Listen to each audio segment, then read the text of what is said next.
नमस्कार. माहेल चॅनलमध्ये आपले स्वागत आहे.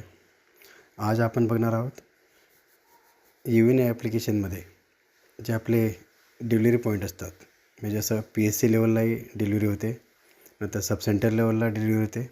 तर त्या ठिकाणी जे आपल्या ANC आहेत त्यांच्या आपण डिलिव्हरी अपडेट कशी करावी आणि जे न्यूबॉर्न बेबी आहे त्याचं लसीकरण हे आपण कसे भरावे, जे जन्मता जे डोस दिले जातात ते आपण इथे फिल कसे करावे ते आपण आज इथे बघणार आहोत. तर बघा, लॉग इन केल्यानंतर हे असा इंटरफेस ओपन होईल. इथे आपल्याला हे जे मी लॉग इन केलं हे PSC लेवलचे लॉग इन आहे, ॲडमिन लॉग इन. त्यावरूनच आपण युविन वॅक्सिनेटर ॲपमध्ये लॉग इन करायचे आहे. तेच क्रेडेन्शियल आपल्याला इथे वापरायचे आहेत. जो ID आणि पासवर्ड आहे आपला PSCचा तोच इथे वापरायचा आहे. नंतर सबसेंटर लेवलच्या वाल्यांनी सबसेंटरचा ID आणि पासवर्ड यूज करायचा आहे. तर लॉग इन केल्यानंतर हा इंटरफेस दिसतो आहे. तर इथे आपण बघू शकतात या ठिकाणी हे PSCच्या लॉग इनला इथे फ्रॉम डेट दिसते आपल्याला. फ्रॉम डेट मी क्लिक करतो आहे. ओके. आणि त्याखाली टू डेट. तर आपण इथे नोंदवलेले असतील ते तर आपल्याला तो क्रायटेरिया देऊन आपण सर्च करू शकतो कोणत्या डेटपासून कोणत्या डेटपर्यंत आपण प्रेग्नंट वुमन किती हे केलेले आहेत, आपण भरलेले आहेत, आणि न्यूबॉर्न बेबी आपण किती रजिस्टर केले आहेत हे आपण बघू शकतो.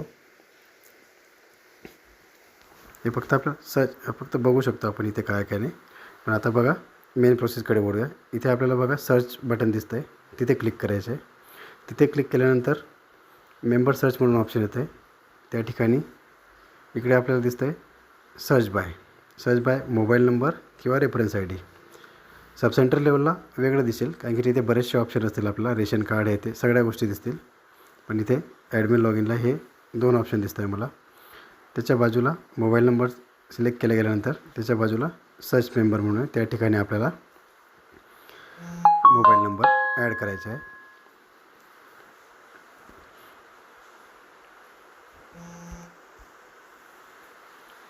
चला तर मोबाईल नंबर ॲड करून घेऊया.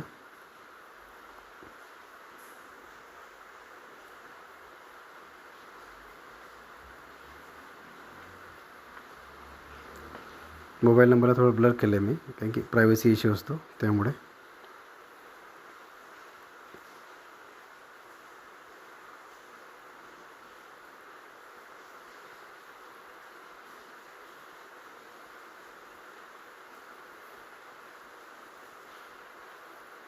थोडं वेळ लागतं, थोडं स्लो होतं आहे, माझ्या मोबाईल लॅग झाला आहे. ओके. नंतर सर्च म्हणायचे आहे. सर्च म्हटल्यावर बघा नो रिझल्ट फाउंड म्हटलं आहे तुम्हाला. तर या ठिकाणी बघा असं नाही की या नंबरने रजिस्ट्रेशन, पण प्रॉब्लेम काय आहे, एखाद्या वेळेस माझ्याने मोबाईल नंबर हा चुकीचा पण टाकला गेलेला जाऊ शकतो. ते पण आपण एकदा कन्फर्म करून घ्यायचे मोबाईल नंबर टाकताना.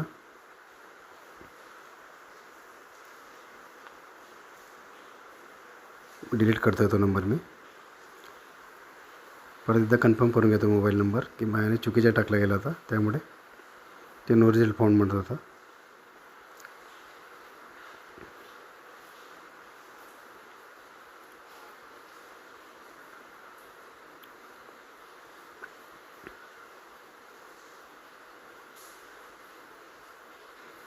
ओके.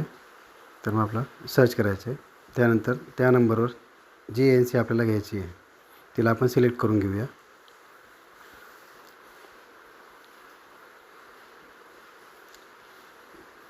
ओके, सिलेक्ट करून घेऊया आपण. सिलेक्ट झाल्यानंतर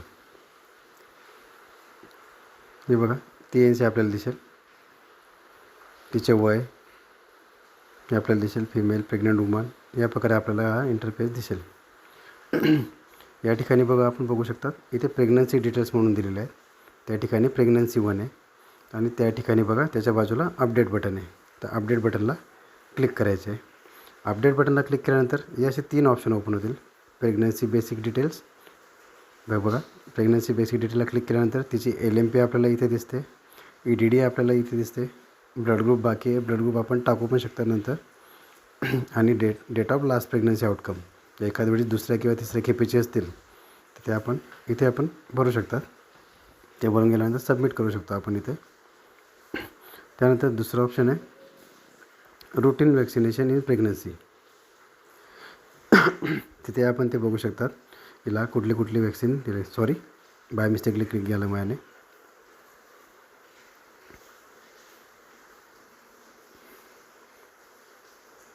क्लोज करावं लागेल त्याला. क्लोज होत नाही आहे. ओके, तर सबमिटवर क्लिक करून घेतो. येऊ शकतो असाही प्रॉब्लेम आपल्याला येऊ शकतो.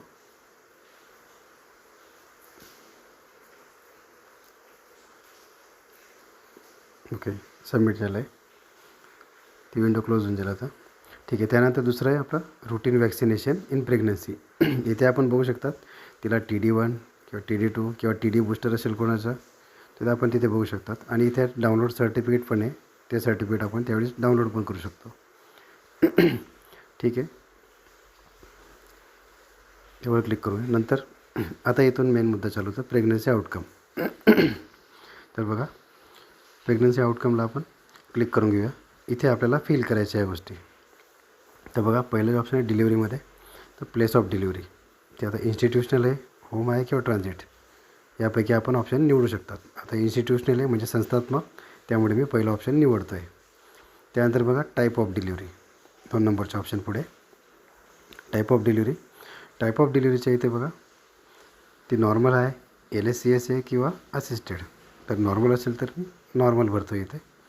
त्यानंतर पुढचे डिलिव्हरी कॉम्प्लिकेशन. तिथे बघा इथे या डिलिव्हरीला कॉम्प्लिकेशन नव्हते म्हणून मी नन सिलेक्ट करतो आहे, पण पुढचे काही कॉम्प्लिकेशन असतील तर ते आपण निवडू शकतात. नंतर पुढचे date of delivery. Date of डिलिव्हरीमध्ये हे निवडायचे आपल्याला, जी तारीख असेल त्याची डिलिव्हरीची ती नोंदायची आहे. पण एक लक्षात ठेवायचं, इथे जी पण डिलिव्हरी होईल ती 15 दिवसाच्या आत आपल्याला इथे सबमिट करायची आहे. नाहीतर 15 दिवसानंतर ते रजिस्टर होणार नाही. इथं सेव्ह अँड कंटिन्यू म्हणायचे. सेव्ह कंटिन्यू म्हटल्यानंतर तर बघा आपल्याला खाली एक ऑप्शन येईल नवीन. आता थोडा वेळ घेत आहे. ओके, याला क्लोज करतो. हे बघा न्यूबॉर्न रजिस्ट्रेशन. या अगोदर फक्त प्रेग्नन्सी आउटकम होतं, आता न्यूबॉर्न रजिस्ट्रेशन हे वाढलेलं आहे.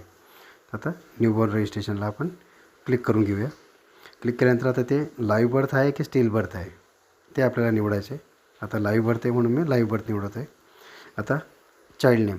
चाइल्ड नेम आहे बाय डिफॉल्ट बेबी ऑफ, जे असेल मदरचं नाव ते पण येऊ शकतं, किंवा आपण नाव ठेवलं असेल किंवा आपल्याला जे सोयीस्कर वाटेल ते करू शकतात. नंतर टाईम ऑफ बर्थ, ज्यावेळेस बाळाचा जन्म झाला तो वेळ आपल्याला इथे निवडायचा आहे.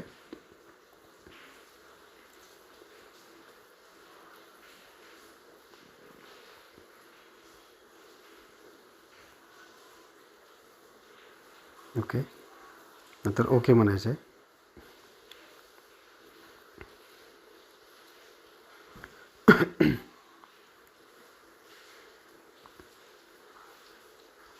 थोडं लॅग होतं आहे सिस्टीम, त्यामुळे वेळ लागतो आहे. ओके, त्यानंतर त्या बाळाचं जेंडर मेल आहे, फिमेल आहे किंवा अदर ते आपण निवडून घ्यायचं आहे.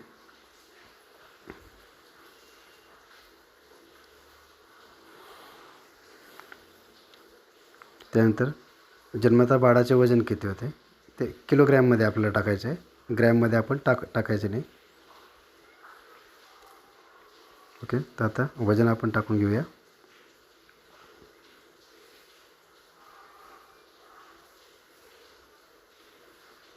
नंतर पुढचे ऑप्शन आहे फादर नेम.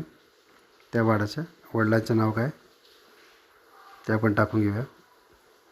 ती फील्ड मॅन्डेटरी नाही आहे म्हणून ॲज इट इज सोडलं तरी चालतं आहे, पण आपल्याकडे डेटा असतो त्यामुळे आपण ते टाकून घ्यायचं आहे, म्हणजे सोयीस्कर असतं पुढे. नंतर पुढचे प्रश्नावली असणार आहे baby cried immediately after birth, म्हणजे जन्म झाल्यानंतर बाळ हे रडलं होतं का, तर त्यासाठी 2 ऑप्शन येतील, येस किंवा नो. तर ते आपण निवडून घ्यायचं आहे. नंतर breast feeding started within 1 hour, म्हणजे 1 तासाच्या आत त्यांना स्तनपान हे करण्यात आलं किंवा नाही, हे आपल्याला येस किंवा नोमध्ये इथे उत्तर द्यायचे आहे. नंतर पुढचा ऑप्शन आहे एनी विजिबल बर्थ डिफेक्ट्स, म्हणजे जन्मता बाळाला काही व्यंग आहे किंवा काही बर्थ डिफेक्ट जे असतील ते आपण इथे निवडायचे. त्याला क्लिक करून घेऊया. आता या बाळाला आम्हाला बर्थ डिफेक्ट नो होते, त्यामुळे मी नो सिलेक्ट करतो आहे.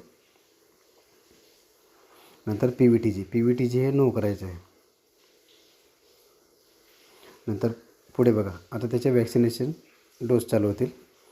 BCG, आता इथे एक चेकबॉक्स दिसेल, त्या ठिकाणी डन म्हटलं आणि इथे आपल्याला तारीखचा कॉलम ओपन होतो आहे, कॅलेंडर ओपन होईल. तर मी कोणत्या तारखेला त्याला BCG देण्यात आला ते मी निवडलं आहे. त्यानंतर हेपॅटायटिस B, इथे चेकबॉक्सला टिक केल्यानंतर त्याची डेट आपल्याला फिल करून घ्यायची. ओके. नंतर OPV 0 डोस चेकबॉक्स सिलेक्ट केला, नंतर याची डेट फिल करून घेतली. ओके. नंतर खाली एक ऑप्शन दिलं आहे, add reason for not updating birth dose. जर बर्थ डोस दिले नसतील किंवा काही असेल अडचण तर त्यावेळेस आपल्याला ते भरायचे आहे. त्यानंतर खाली 2 ऑप्शन दिसत आहे, save and continue, save and add more. जर काही ॲड करायचे असेल तर सेव्ह अँड ॲड मोरवर आपण क्लिक करू शकतात, पण आपण काही ॲड करायचं नाही म्हणून सेव्ह अँड कंटिन्यू आपण म्हणू शकतो. तर मी सेव्ह अँड कंटिन्यू म्हटलं आहे.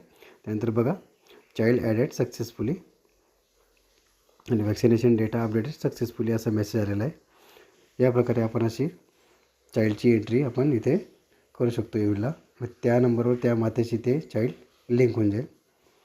यानंतर बघू शकता आपण सगळे डिटेल त्यांची, बर्थ डोस केव्हा दिले, काय प्रेग्नन्सीचे आउटकम, सगळ्या गोष्टी आपण इथे आपण चेक करू शकतो.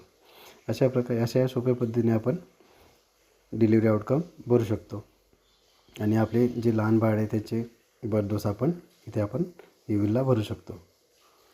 फक्त एक गोष्ट काळजी घेण्याची आहे, फक्त जशी आपली डिलिव्हरी होते किंवा बर्थ होतं आहे त्याच्या 15 दिवसाच्या आत आपल्याला हे इथे अपडेट करणं मॅन्डेटरी आहे. 15 दिवसानंतर तुम्ही फक्त डिलिव्हरी आउटकम भरू शकतात, पण चाइल्डचे रजिस्ट्रेशन तिथे होणार नाही. 15 दिवसाच्या आत जर नोंद नाही झाली किंवा रजिस्ट्रेशन नाही झालं तर आपण प्री रजिस्ट्रेशनने पण आपण ते बाळ नोंदवू शकतो. त्यामुळे घाबरण्याचे कारण नाही, पण शक्य तितक्या लवकर 15 दिवसाच्या आतच डिलिव्हरी ही अपडेट करावी. व्हिडिओ आवडल्यास लाईक, शेअर, सबस्क्राईब करायला विसरू नका. धन्यवाद.